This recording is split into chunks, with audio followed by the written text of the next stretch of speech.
Hello, नमस्कार, आदाब, सत श्री अकाल और अस्सलाम वालेकुम। मैं हूं मोहम्मद अहमद काज़मी, लेकर आया हूं फ्राइडे के लिए स्पेशल प्रोग्राम साउथ एशिया पर नजर सैयद अली मुश्तबा के साथ। सैयद अली मुश्तबा साहब ने कल हमें पाकिस्तान की अपडेट दी थी, बहुत ही अहम।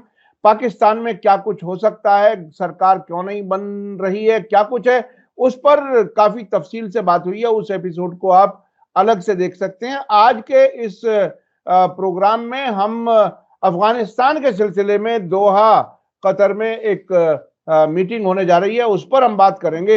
इसके अलावा म्यांमार में भी, वहां से भी कुछ ऐसी खबरें हैं जिसमें नौजवानों से कहा जा रहा है कि हर एक को मिलिट्री ट्रेनिंग लेनी होगी। मिलिट्री ट्रेनिंग का क्या मतलब है? वहां इस वक्त फौज की हुकूमत है और बार बार वो उसकी ड्यूरेशन बढ़ा रहे हैं और मुसलसल वहां के हालात अब इस हद तक खराब होते जा रहे हैं कि कुछ इलाकों से मिलिट्री को पीछे हटना पड़ रहा है। वो हम खबर अब से पहले आपको दे चुके हैं। इसके अलावा बहुत ही दिलचस्प खबर आ रही है मालदीव से। मालदीव से भारतीय फौजियों के वापसी के शेड्यूल के तय होने के बाद अब कुछ वहां से कारोबारी भी निकाले जा रहे हैं। वहां के जो प्रेसिडेंट बने हैं मोइजू, वो इंडिया आउट स्लोगन पर आए थे। क्या कुछ होने वाला है? मालदीव छोटा मुल्क है लेकिन बहरहाल अहम स्ट्रेटेजिक मुल्क है। और पिछले दिनों प्रधानमंत्री नरेंद्र मोदी जी ने लक्षद्वीप में जाकर के कोई ऐसी बात कह दी थी जिस पर मालदीव काफी नाराज हुआ था। उसमें क्या कुछ है? और म्यांमार में कुछ और भी मुश्किलात आ रही हैं, वो भी हम समझेंगे। चलते हैं सैयद अली मुश्तबा साहब के पास। सैयद अली मुश्तबा साहब, वेलकम है आपका। मीडिया स्टार वर्ल्ड को आप वक्त दे देते हैं, उसके लिए बहुत बहुत शुक्रिया। कल का आपका एपिसोड लोग काफी दिलचस्पी से देख रहे हैं पाकिस्तान के सिलसिले में। अब आप ये बताइए कि अफगानिस्तान के सिलसिले में क्या कुछ है। ये दोहा में मीटिंग हो रही है। दोहा आखिर सारी बातचीत का मरकज बन रहा है, ये भी एक बड़ा दिलचस्प पहलू है। उधर इजराइल फिलिस्तीन वाले टकराव पे भी दोहा में अक्सर बात होती है। ये अफगानिस्तान के मामले को भी दोहा में ही कुछ हल करने की कोशिश की जा रही है। क्या है दोहा में होने वाली अफगानिस्तान के सिलसिले में मीटिंग? जी काजमी साहब, सबसे पहले मेरे अपने सामीन को आदाब, सत श्री अकाल और अस्सलाम वालेकुम। अब आज हम लोग जो है वो तालिबान से ही चर्चा का आगाज करेंगे।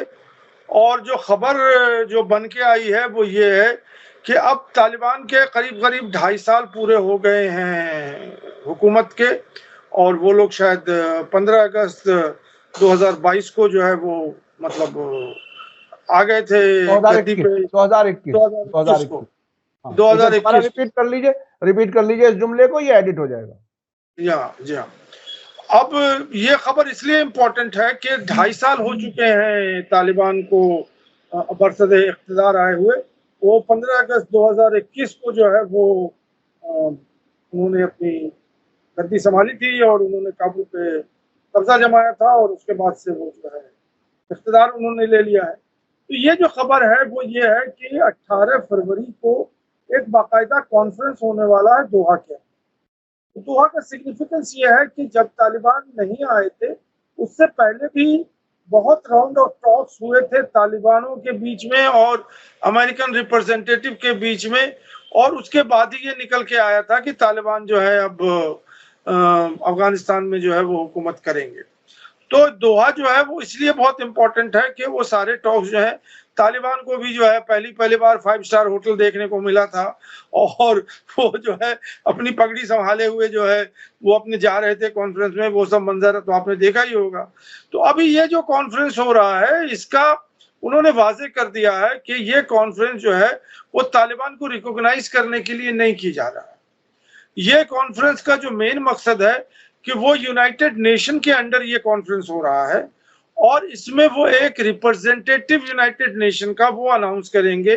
कोई भी शख्स जो होगा वो उसका नाम अनाउंस होगा जो कि पाकिस्तान के अफेयर को देख रहा होगा, वो अफगानिस्तान के अफेयर को देख रहा होगा। वो एक तरह से समझ लीजिए कि यूनाइटेड नेशन का एम्बेसडर जो है उसकी डिक्लेरेशन होगी उस दिन, जो कि मतलब या तो दोहा में बैठ के देखे या काबुल में बैठ के देखे।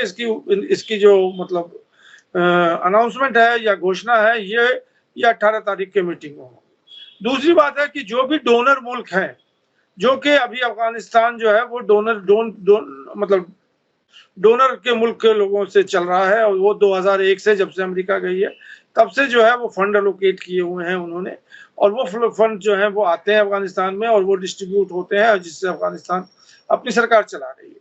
तो इसके ऊपर रिव्यू होगा।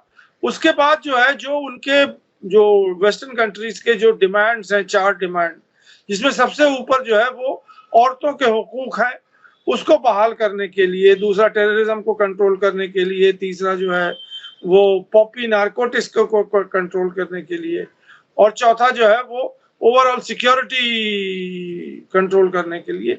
ये 4 डिमांड्स हैं, इसके ऊपर रिव्यू होगी, और ये जो जो जो लोग हैं वो तालिबान को कहेंगे कि इस पे आप इम्प्रूवमेंट दिखाइए, तब फिर हम जो है आगे आपकी बात करेंगे। तो ये जो है जो खाका है वो अभी बनके तैयार हो गया है, अनाउंसमेंट भी हो गया है।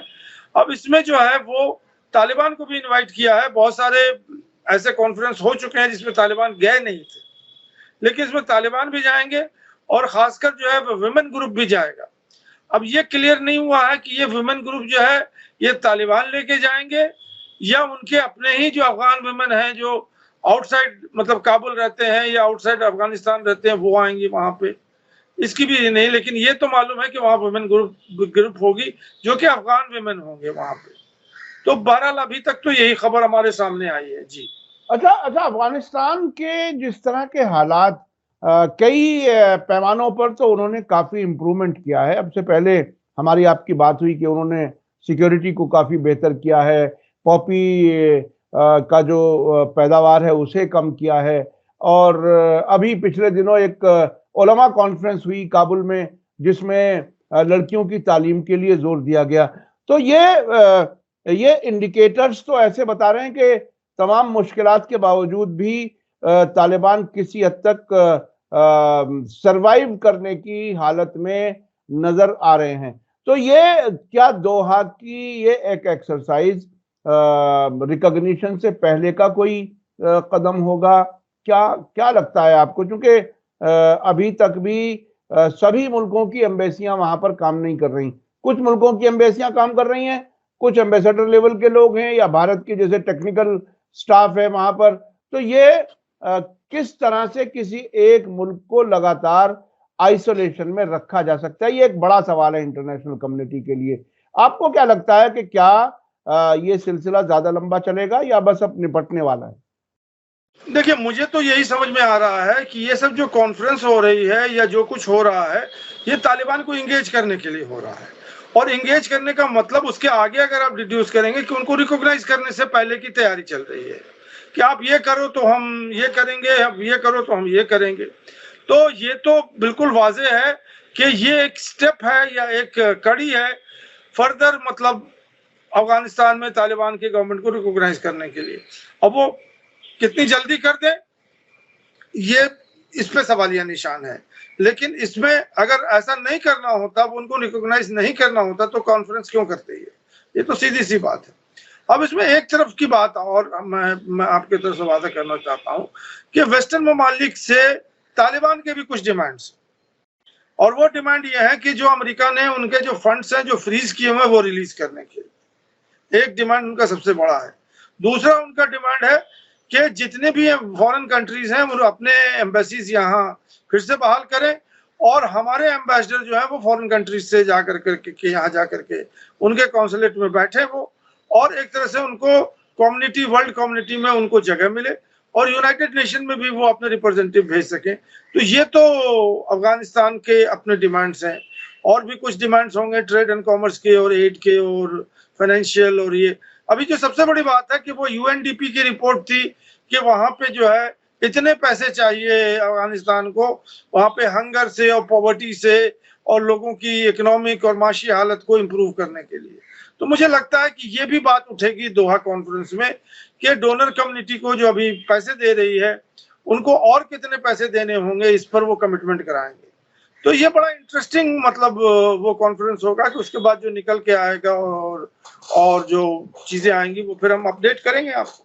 अच्छा, क्या आपको वैसे लगता क्या है इस बार अमेरिका और तालिबान के बीच में कहाँ मामला अटका हुआ है? क्योंकि अब से पहले तो कम से कम 2 बार तो ऐसा देखा जा चुका है कि हुकूमत तालिबान की खत्म की, फिर दोबारा तालिबान की हुकूमत लाई गई और जितने स्मूथ ट्रांजिशन हुआ 15 अगस्त 2021 को कि सुबह में अशरफ गनी हेलीकॉप्टर से उड़ते हैं डॉलर भर करके और उसी दिन प्रेसिडेंशियल पैलेस में काबुल में तालिबान के लोग पहुंच जाते हैं, फोटो खिंचवाते हैं, एक गोली खर्च नहीं होती। इतना बढ़िया तालमेल लग रहा था कि अमेरिका ने दोनों तरफ से सेटिंग बिल्कुल सही बिठा करके काम किया है। अब क्या बात बिगड़ गई, क्या हुआ?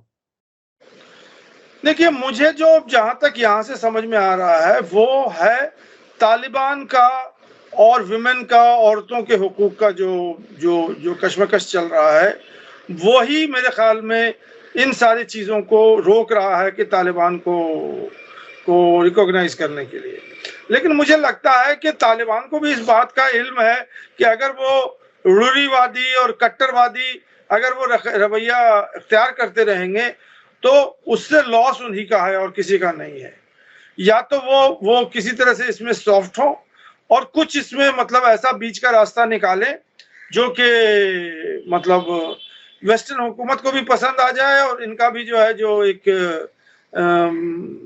मतलब जो इनका रवैया है वो उसको भी जो है कुछ वो मिले। तो मुझे यही लगता है कि यहाँ पे शायद अफगानिस्तान में जिससे जो लोग जाएंगे वहां पे काबुल में जो तालिबान के लोग हैं, हो सकता है कि वो कुछ अनाउंसमेंट करें, मतलब कि हम जो है विमेंस के लिए ये हुकूक जो है इनको और दे रहे हैं या इनको और हम ये कह रहे हैं। तो अब देखिए, जी जी, ये बहुत ही अहम है असल में। अफगानिस्तान में एक तरफ तो ये खबरें आती हैं कि उनका ड्रोन आए और वो जवाहिरी को मार करके चले गए और बिल्कुल ऐसा लगता है कि शायद हवा में अब भी अमेरिका है, लेकिन तालिबान या तो उस पर कोई खास रिएक्ट नहीं करते या कोई अंडरस्टैंडिंग है। ये आने वाला वक्त बताएगा क्या कुछ होगा। अब मैं चलना चाहता हूं म्यांमार की तरफ। म्यांमार हमारा इमीडिएट पड़ोसी है, बांग्लादेश के साथ साथ तकरीबन बिल्कुल बराबर में है और वहां फौजी हुकूमत है, लंबा वक्त गुजर गया। अभी वहां के क्या हालात हैं? ये नौजवानों को मिलिट्री ट्रेनिंग जरूरी क्यों कर दी गई? क्या लगता है कि क्या हुकूमत लंबी चलेगी या फौज की? जी, पहले म्यांमार को समझने के लिए 2-3 बातें जो हैं बड़ी मतलब जो इम्पोर्टेंट बातें हैं उसको समझनी होंगी। एक तो ये कि हमारा 1600 किलोमीटर से ऊपर जो है वो हमारा बाउंड्री लगता है और वो म्यांमार से लगता है। तो म्यांमार के अंदर जो भी कुछ हो रहा है वो उसका डायरेक्ट इम्पैक्ट जो है वो इंडिया पे ही पड़ता है। और एज ए इंडियन और एज ए मतलब यहाँ पे हमें मालूम मतलब करना चाहिए कि म्यांमार में हो क्या रहा है। अब म्यांमार में भी 2021 को अप्रैल 1 तारीख को वो मिलिट्री कू हो गया था और वो मिलिट्री कू हुआ था डेमोक्रेटिक इलेक्शंस के ऊपर। इलेक्शंस को जो है जो मिलिट्री रूलर है वो उन्होंने कहा कि हम नहीं मानते हैं और इलेक्शन के रिजल्ट्स को हम नहीं मानते हैं और हम मिलिट्री कू कर देंगे। तो उसके बाद क्या हुआ कि मिलिट्री कू हो गया और आर्मी जनरल जो है वो हेलोंग जो साहब हैं वो आ गए पावर में। और अभी तक जो है वो बर्मा को के इंटरनल डिफरेंसेस को और इंटरनल जो उनके मतलब रिबेलियन हो रहे हैं उसको वो संभाल रहे हैं। वो तो बर्मा तो कभी किसी कंट्री से वॉर में नहीं है, वो तो हर टाइम जो है अपने विद इन द कंट्री उनके यहाँ वॉर है। 7 या 8 उनके एथनिक नेशनलिटी है और वो सब के सब जो है ऑटोनोमस और सेमी इंडिपेंडेंस और इस तरह के डिमांड को लेकर के वो अपना लड़ रहे हैं। तो अब वहां पे क्या हुआ है कि वो लोग प्रेस कर रहे हैं फिर से डेमोक्रेटिक गवर्नमेंट लाने की, जो बर्मा के जो अलग अलग लोग हैं। और उन्होंने अब क्या किया है कि जो उनके 8 या 9 जो एथनिक ग्रुप्स हैं उन्होंने अपनी एक रेजिस्टेंस फोर्स बना ली है, आर्म्ड रेजिस्टेंस फोर्स, जो कि आर्मी के साथ लड़ रही है। और बहुत सी जगहों पे जो चाइना से बॉर्डर मिला हुआ है और वहां पे जो एथनिक ग्रुप है शान और केचिन और ये सब जो है ये बहुत सी जगहों पे फतह भी पा लिया है। उन्होंने आर्मी के जो लोग हैं उनको खदेड़ दिया है और उसके बाद जो है वो जो है वो टेरिटरी को कब्जा करके बैठे हुए हैं। इस बैकड्रॉप में अगर आप देखेंगे तो आर्मी जो है बहुत तेजी से बर्मा में अब वो अपना जो ग्राउंड उसने बनाया था वो लूज कर रही है। तो उसको रिगेन करने के लिए आर्मी में डिजर्शन हो रहे हैं, लोग आर्मी छोड़ के भाग रहे हैं और दूसरे ग्रुप में जाकर करके वो शामिल हो रहे हैं। तो अब आर्मी को अपनी अगर सतह बचानी है या अपनी जगह बचानी है तो उन्हें फिर से रीइंफोर्समेंट चाहिए। इसलिए उनके जनरल ने कह दिया है कि जो भी मतलब यूथ है, चाहे वो लड़की हो चाहे लड़का है, उनको जॉब करने से पहले कंपलसरी आर्मिंग ट्रेनिंग करनी पड़ेगी। और वो आर्मी जो है, जैसे हमारे यहाँ अग्निवीर होता है ना, जो अभी बनाया है अग्निवीर, ये 3 साल के लिए या 4 साल के लिए, तो उसी तरह का कोई एक फॉर्मूला उन्होंने बनाया है कि इनको डायरेक्ट अपॉइंटमेंट मिल जाएगी। और ये जो है 2-3 साल 4 साल, और बहुत सारे मुल्क में है, मेरे ख्याल में ऑस्ट्रेलिया में है, अमेरिका में भी शायद है कि कंपलसरी। मिडिल ईस्ट में कई मुल्कों में है, मिडिल ईस्ट में भी कई मुल्कों में है जी, कि वो आपको आर्मी ट्रेनिंग करनी पड़ेगी बाकायदा, और आपको एज ए सोल्जर बन करके आपको फॉरवर्ड मतलब किसी लोकेशन में जाना होगा, और जितने साल के लिए आपका कॉन्ट्रैक्ट है उतने दिन आपको ये करेंगे। उसके बाद फिर आप आजाद हैं, आप अपना जा करके कोई भी रोजगार जो है अपना आप तलाश कर सके। तो ये बड़ी खबर है जिसपे जो लोग हैं वो उनका मर्जी, तो उनका मंशा जो है वो तो डेमोक्रेटिक फोर्सेस की तरफ है, और वो डेमोक्रेसी चाहते हैं म्यांमार में। आर्मी जो है वो अपनी जगह छोड़नी नहीं चाहती है, वो इस तरह से अपनी आर्मी के जो सप्लाई लाइन है उसको बढ़ाना चाहती है ताकि ज्यादा से ज्यादा लोग उनके यहाँ रिक्रूट हों, और वो ज्यादा से ज्यादा लोग इन्हीं रिबेल्स हैं इनके अगेंस्ट में वो फाइट करे। तो यही खबर है अभी उस हवाले से। अच्छा, वहां की गड़बड़ी से वहां जो हालात खराब हैं, वहां जो सेमी ऑटोनॉमस रीजन या अलग मुल्क की मांग करने वाले लोग हैं, उन्होंने भारत और म्यांमार के भी रास्तों में कोई रुकावट डाली है, वो क्या खबर है, उसमें क्या तफसील है उसकी? जी, ये खबर बहुत ही इम्पोर्टेंट है भारत के हवाले से, और भारत को मतलब मालदीव्स में जो हो रहा है और उन सब जगहों में जहां कुछ हो रहा है, उससे अब अपना फोकस जो है वो म्यांमार पे भी लेके आए। खबर यह है कि इंडिया का एक बहुत ही एम्बिशियस प्रोजेक्ट है जिसका नाम है Kaladan river multi nodal transport project. 2017 में इसको जो है बाकायदा रोल आउट करना था, और बिल्कुल अगर सारी चीजें सही होती तो ये स्मूथली फंक्शन करने होती थी। और ये जो प्रोजेक्ट है ये नरसिम्हा राव के टाइम से कंसीव हुआ था, जबकि कांग्रेस की गवर्नमेंट थी, और उसने उसको लुक ईस्ट पॉलिसी बताया था। उसके बाद सब्सिक्वेंटली जो है वो वाजपेयी के टाइम में आ गए थे, और वाजपेयी के बाद जो है ये बहुत तेजी से अपना काम कर रहा था, और ये मनमोहन सिंह की सरकार में ऑलमोस्ट ये फिनिशिंग लाइन पे पहुंच गया था। और मोदी साहब जब 2014 में आए थे तो इस पूरे प्रोजेक्ट को उन्होंने एक्ट ईस्ट पॉलिसी बता दिया था। और ये प्रोजेक्ट को समझने के लिए ये है कि ये म्यांमार से जो है ये ट्रांसपोर्टेशन का काम करेंगे गुड्स के लिए, ज्यादातर जो गुड्स हैं, और वो ऐसे गुड्स हैं जो कि बहुत ही मतलब जैसे बैम्बू के ट्री होते हैं, लॉग होते हैं, लकड़ी के लॉग होते हैं, खासकर जो है वहां से दलहन जो होता है, दाल इंडिया में बहुत कम होता है, वो म्यांमार से ही आता है। तो ये सब जो है ये कार्गो जो है ये बड़े हैवी मतलब इसके होते हैं, और जो वो शिप से आते थे पहले उसमें बहुत परेशानी होती थी। वहां से वो सिटविट पोर्ट जाते थे, और वहां सिटविट पोर्ट से फिर वो जहाज में लोड होते थे, और होल करके फिर वो आते थे यहाँ पे, और विशाखापट्टनम और चेन्नई और कोई क्या का पोर्ट में वो अनलोड होते थे। अब ये जो कार्डलन प्रोजेक्ट है ये एक यूनिक प्रोजेक्ट है अपने आप में ही। इसमें सी का भी इस्तेमाल होगा, इसमें रोड का भी इस्तेमाल होगा, इसमें रिवर का भी इस्तेमाल होगा, और जहां जहां वो मिलेगा वहां वो होगा। अब यहां से ये कलकत्ता से जाएगा सिटविट, और सिटविट से वो जो है फिर आएगा रोड के थ्रू आरकान, और आरकान से जो है वो सारे गुड्स जो है वो लेंगे, और वो आ जाएंगे कार्डलन रिवर पे, जो रिवर है वहां से फिर रिवर से सेल होगा, और सेल होने के बाद वो मिजोरम के रास्ते वो इंडिया आ जाएगा, और फिर वो जो है वो कहीं जाकर करके वो ट्रक पर आएगा, और ट्रक से फिर वो जो है इंडिया में आएगा। तो ये बड़ा ही एम्बिशियस प्रोजेक्ट है जिसपे सारे खर्चे जो है वो इंडिया ने किए हैं। और ये उस टाइम की मीडिया को आप देखिएगा तो उसने ये कहा था कि ये गेम चेंजर होगा इंडिया और म्यांमार के रिलेशनशिप के लिए।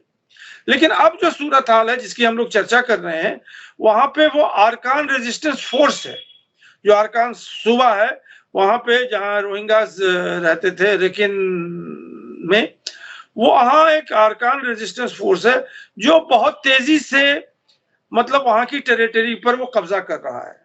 और वो एक जगह है जहाँ से वो कार्टलन रिवर शुरू होता है, उसका नाम है बेटवा या कुछ करके एक टाउन है, उसको इन्होंने कब्जा कर लिया है, अरकान जो रेजिस्टेंस फोर्स है, और वो इस प्रोजेक्ट को चलने नहीं दे रहे हैं।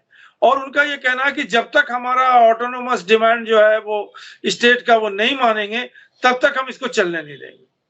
तो ये खबर जो है, यही खबर है उसमें। भारत के लिए इससे काफी बड़ा नुकसान है, जो प्लान बना रहे थे। और इसके मुकाबले में ये जो चाइना का अपना वन बेल्ट वन रोड वाला चल रहा है, वो तो पूरी दुनिया को एक तरह से लपेट में लेने वाला है। और हमारे म्यांमार और बिल्कुल नेक्स्ट डोर भी ये प्रोजेक्ट कामयाब नहीं हो सका। ये बहरहाल भारत के लिए और म्यांमार दोनों के लिए नुकसानदेह है। अच्छा, अब मैं चलना चाहता हूं मालदीव में क्या कुछ हो रहा है। मालदीव का गुस्सा कम नहीं हो रहा है।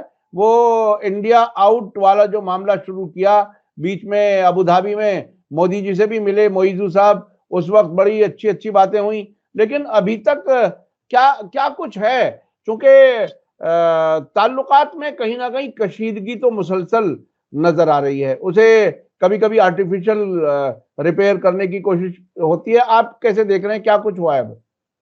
देखिए, जो इंडिया आउट का कैंपेन था और जो मिलिट्री की बात थी, तो वो तो अब क्लियर हो गई है कि मतलब वो इंडिया जो है वो एग्री कर गया है कि हम 10 मार्च को जो है वो एक फेज में वहाँ से आर्मी को वापस ले लेंगे, और दूसरा जो है वो 10 मई को तक जो है ले लेंगे। तो और उसकी जगह पे मालदीव भी एग्री हो गई है कि वो आर्मी का यूनिफॉर्म नहीं पहनेगी वहाँ पे। अब कुछ और लोग जो इंडिया से जाएंगे उनको टेक्निकल टीम का नाम दे दिया गया है। अब वो जो लोग हैं वो इंडिया से जाएंगे, वो टेक्निकल टीम बन के काम वही करेंगे जो आर्मी कर रही थी, लेकिन वो अब इंडियन आर्मी के यूनिफॉर्म में नहीं खड़े होंगे। तो ये तो दोनों की वाहवाही हो गई, इंडिया की भी जो वाहवाही हो गई कि चलिए साहब वो आर्मी नहीं गई है, वो आर्मी जो है अब वो आर्मी ही होगी जो टेक्निकल टीम बन के जाएगी, वो अपना वो नहीं पहनेंगे। तो ये तो एक खबर थी जिसका हम लोगों ने शायद पिछले ही बार ही इसको कमेंट किया। उसके बाद की आगे की खबर ये है कि अब जो है वो म्यांमार, वो मालदीव जो है उसने कोई 48 या 42 इंडियंस को जो है जो वहां बिजनेस कर रहे थे, और उनको मतलब खदेड़ दिया है और उनको कहा कि अब आप वापस जाइए। और इसमें ये नहीं कि सिर्फ इंडियंस ही हैं, उसमें सबसे बड़ी तादाद बांग्लादेशी की है जो 82 है। इंडियन जो है नंबर 2 पे हैं जो कि 42 है या 48 है। नंबर 3 पे नेपाली हैं जो कि 26 या 28 है, और उसके बाद जो लास्ट है वो श्रीलंकन है, वो 8 या 10 है।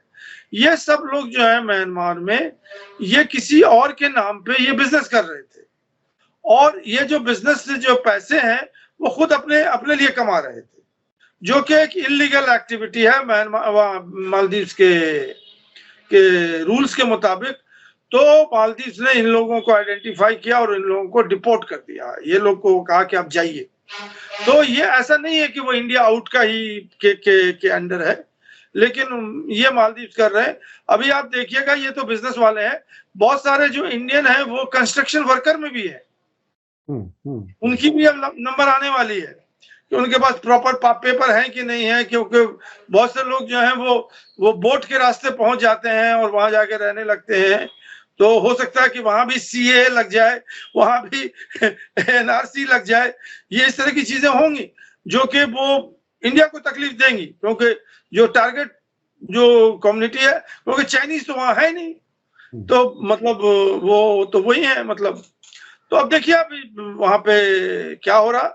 और एक खबर और है मालदीव से जो मैं बता दूं कि अभी ये रमजान का जो महीना आने वाला है, मतलब मार्च 10 तारीख के बाद, तो उनकी जो पार्लियामेंट्री वो जो बनती है, पार्लियामेंट के लोग जो है इलेक्ट होते हैं, पार्लियामेंटेरियंस, और कौन कौन लोग इलेक्ट होंगे और ये होगी, उनके इलेक्शन होने वाले थे। तो अभी 1 साल के लिए उन्होंने गवर्नमेंट ऑर्डर पास कर दिया है कि अब वो जो है ईद के बाद ही वो एक्टिविटी होगी, और मतलब इस पे पॉज दे दिया है कि 1 महीने इसके अंदर वो नहीं मतलब वो एक्टिविटी होगी। और इसके साथ इसी में ये है कि जो ऑपोजिशन है, जो प्रो इंडिया पार्टी है, प्रो इंडिया, वो लोग बैठे हुए हैं कि मोइजू को हम कैसे इम्पीच कर दें और निकाल के बाहर फेंक दें। और उन्होंने कहा कि उनकी जो पार्लियामेंट है उसकी जो तादाद है वो शायद 69 या 70 की ही है। उनकी पूरी पार्लियामेंट है वो 70 मेंबर की है। और उनका ये कहना है कि हमारे जो मेंबर हैं वो 40 से ऊपर हैं, तो हम तो उनको इम्पीच कर ही सकते हैं। मतलब तो ये सब चीजें चल रही हैं। अब जो नया बनेगा, मतलब जो नया पार्लियामेंट बनेगा, उसमें जो मेंबर्स आएंगे उसमें म्यूजिक के कितने लोग होंगे वो होगा, वो तो उसकी बात है। और इसी के साथ एक और चीज है कि अभी मेयर का इलेक्शन हो चुका है वहां पे मालदीव में, माले में, उसमें प्रो इंडिया वाले जीत गए हैं। मेयर के इलेक्शन में जो है वो प्रो इंडिया वाले। तो ये बड़ा इंटरेस्टिंग डेवलपमेंट है इंडिया के पॉइंट ऑफ व्यू से, और हम लोग उस पर मतलब बाकायदा नजर रख रहे हैं। अच्छा, पिछले दिनों लक्षद्वीप में प्रधानमंत्री नरेंद्र मोदी जी ने कुछ कहा था और जिससे मालदीव नाराज हो गया था। अब लक्षद्वीप में भी कोई नया प्रोजेक्ट आया है, वहां क्या कुछ है? नहीं, ये बड़ी इंटरेस्टिंग चीज है, क्योंकि लक्षद्वीप जो है वो मालदीव से बहुत ज्यादा दूर नहीं है। इंडियन मेनलैंड जो है वो मालदीव से बहुत ज्यादा दूर है, लेकिन लक्षद्वीप जो है वो तो हमारा ही एक द्वीप है वहाँ, मतलब इंडियन ओशन में। तो अब मुझे समझ में आ रहा है कि मोदी साहब वहां क्यों गए थे, और उन्होंने रविंद्रनाथ टैगोर के तरह जो है समुद्र के किनारे बैठ के लॉन्ग कुर्सी पे, इजी चेयर पे बैठ के अखबार पढ़ रहे थे समुद्र की तरफ, और एक फोटो में जो है वो गोताखोर बन गए थे, और पूरा नॉर्कल लगा करके नाक में और पैरों में वो गोता करने के लिए गए थे। तरह तरह के फोटो उनके आए थे मालदीव, वहां से, लक्षद्वीप से। और उसमें जो हंगामा मचा था वो ये कि मालदीव जो है वो ये समझने लगा था कि शायद इंडिया जो है वो लक्षद्वीप को जो है as a tourist destination develop करेगी, और इंडिया के टूरिस्ट जो हैं, इंडिया के इनलैंड के जो टूरिस्ट हैं, वो मालदीव ना जा करके लक्षद्वीप जाएंगे। लेकिन अब वो बात जो है वो अब पीछे हट गई है। अब इंडिया ने आज ही या 2 दिन पहले ये कहा है कि मालदीव का जो कैपिटल है निकोय कहलाता है, मिकोय है, वहां पे इंडिया का नेवल बेस बनेगा। और इंडिया नेवी जो है उनकी इंडिया की नेवी जो है वो वहां पे अंडमान एंड निकोबार में तो है ही है। अब ये दूसरा नेवल बेस जो है वो बनेगा, वो सिर्फ मालदीव के ऊपर नजर रखेगा कि वो चाइना को कितना मतलब अपने यहाँ अकोमोडेट करते हैं। तो ये एक प्रिपरेटरी वर्क है इंडियन ओशन की सिक्योरिटी के लिए। मालदीव अगर बागी हो जाता है इंडिया से और चाइना की तरफ जाता है और नेवल बेस चाइना को दे देता है, तो उसको जो है ये काउंटर करने के लिए ये अनाउंसमेंट इंडिया ने किया है कि, और उन्होंने ये भी कहा है कि इतने नेवल जो शिप्स होते हैं, वो जो मतलब इंडियन नेवी के शिप्स होते हैं, इतने जाके रहेंगे। इवन एक न्यूक्लियर सबमरीन की भी बात हो रही है जो जाके वहां डॉक होगी और वहां रहेगी। तो ये सब तैयारियां शुरू हो गई हैं वहां पे। मतलब ये बहुत ही दिलचस्प है कि क्या वहां न्यूक्लियर सबमरीन भी ले जाई जाएगी? क्या वहां चीन और भारत की कोई ताकत की कोई कंपटीशन चल रहा है? ये आने वाला वक्त बताएगा कि हालात किस तरफ मोड़ लेते हैं। सैयद अली मुश्तबा साहब मुसलसल पूरे इलाके के, पूरे जो साउथ एशिया के मुल्क हैं उन पर सभी पर नजर रखते हैं और तमाम अहम खबरें इकट्ठी करके हम उस पर डिस्कस करते हैं। आप लोगों को ये प्रोग्राम कैसा लगा कमेंट्स में जरूर लिखें। इसी के साथ मुझे दीजिए इजाजत। धन्यवाद, शुक्रिया, जय भारत, जय हिंद। मीडिया स्टार वर्ल्ड के और वीडियो देखने के लिए हमारे चैनल को सब्सक्राइब करें और सीधे नोटिफिकेशन पाने के लिए बेल आइकन दबाएं। और अगर हमारी खबर सच्ची और अच्छी लगे तो अपने व्हाट्सएप, इंस्टाग्राम, फेसबुक और ट्विटर अकाउंट पर जरूर शेयर करें।